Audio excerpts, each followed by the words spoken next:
All right, so pulled you aside, Jonah, just to kind of work on a couple things. Yeah, your driver. Why don't you hit a few drives for me?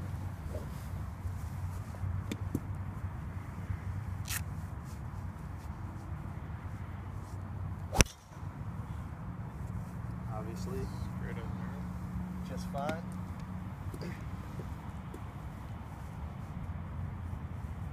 You always hit the ball low, right?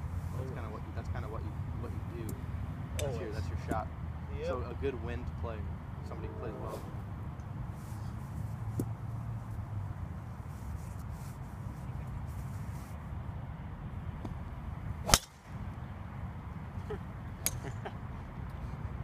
Good. It's a very good shot. Wish I could do that. Try to hit a bad one.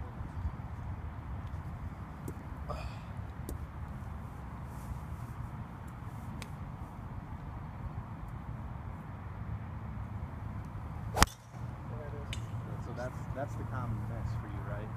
A little bit of a block. You notice how you're hitting that higher, right? Yeah. Your blocks are going higher. Yeah. It's just because your club face is open. Right. So, yeah. So what's the loft on your driver? 10.5. Have it tuned down to probably 9 3/4. 9 3/4. Okay. So pretty much a standard. Yeah.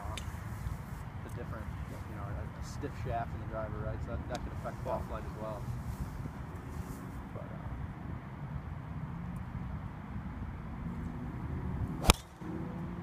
yeah. So the one thing that's apparent is the lifting of the left leg, but that's something that you've naturally done for a long time, right? And that you're comfortable with. That could cause some inconsistencies with other clubs in the bag other than the driver. Right. So maybe after a couple of drives, you can hit a couple of hybrids. Right. Or a couple of 5 irons, and we'll see. The shorter the club, that can affect it. The closer you're standing to it.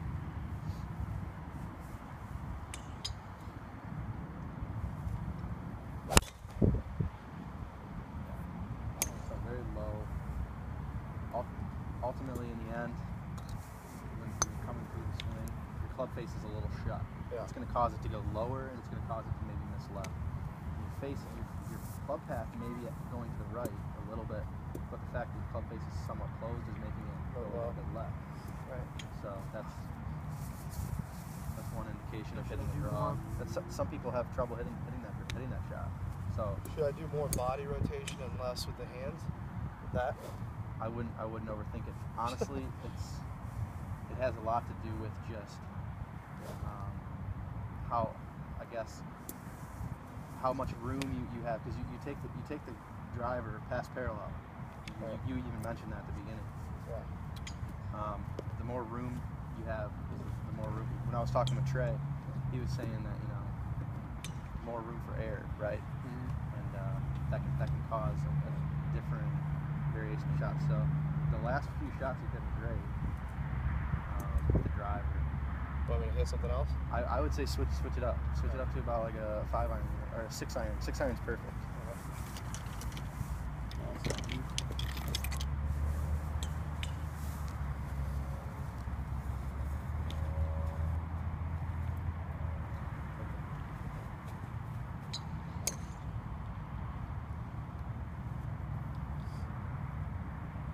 So I'll go at.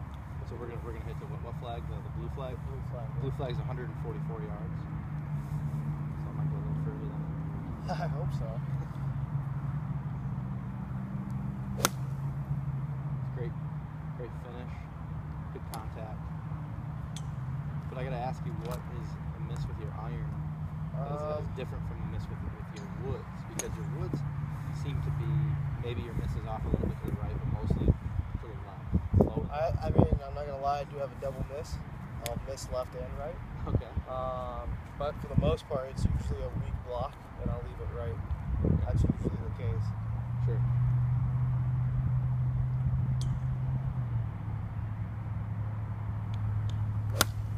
Oh, there's the double. So yeah, and that if you look at the divot, if you just look at the divot, where's the divot pointed? And on that.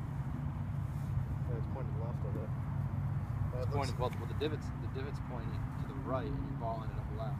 So What that's saying is your swing path is going to the right, but your club face is pointing left.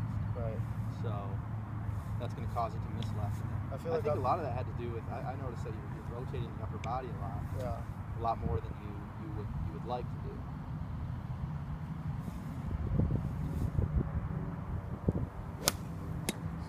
That was very good.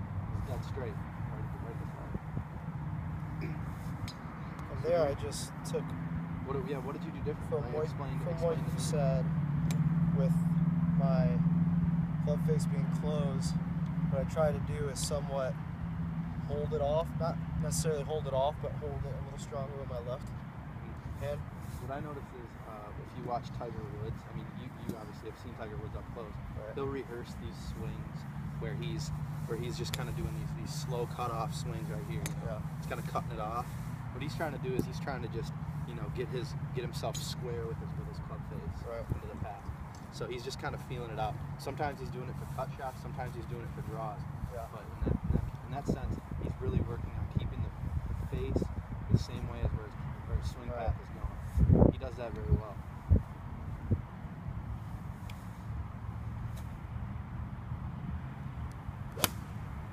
Another good swing. It went a little bit right, but if you were to hit those type of shots all day, you know exactly where it's going. Yeah. It's going to slight cut. I like to think of it as people like to bulk up and hit less of a club because they can swing hard and get it there. Yeah. Sometimes it's a good idea to, this is a course management tip. Taking more club, choking down a little bit, and hitting it at a more controlled pace. What is it? 1 inch is 10 yards. Choke down. I really don't know the answer to that question. I've heard a lot of different things about that, but I don't know for sure what that is. And that's the exact same shot you just hit right there. It's a controlled fade that you can work every single day into a pin. And you're even hitting it low enough to where you can play a windy day just fine hitting that shot.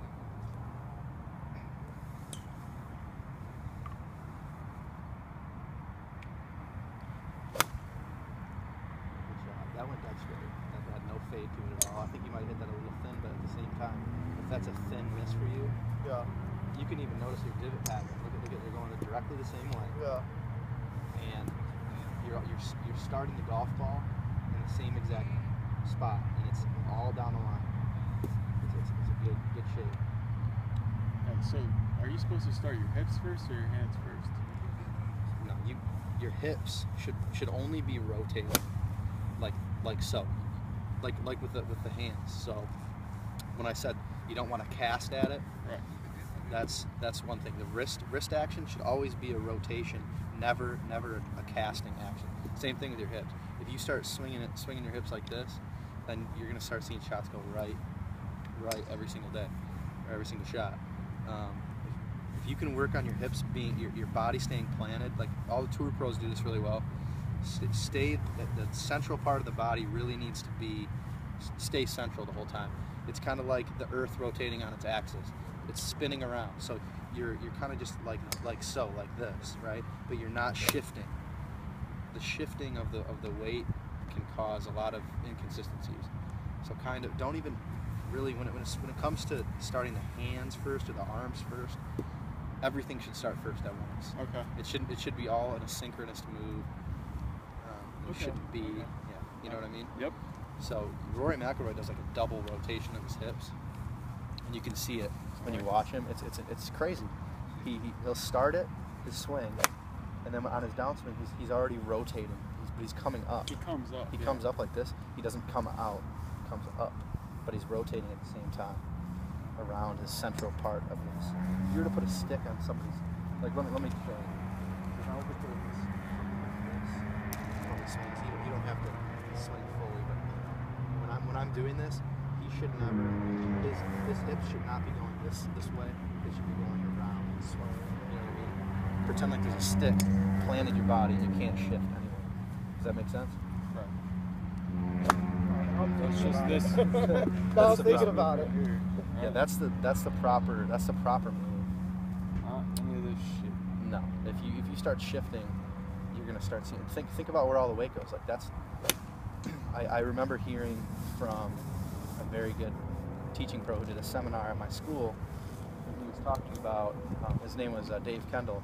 He had an amazing philosophy about the hip transfer. You know, think about when you're moving your hips and you're coming up and you shift this way.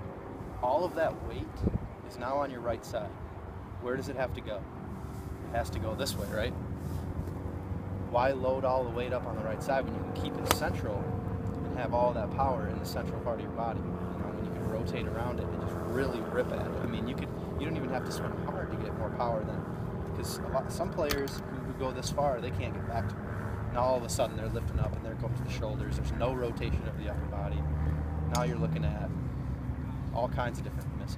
So really think of it as kind of like there's something planted inside, in the middle of you, you know, and you got to rotate around it and not, you know, side to side and shift it. Okay. That's kind of a, you know, Yeah, I hope. if you understand. Right.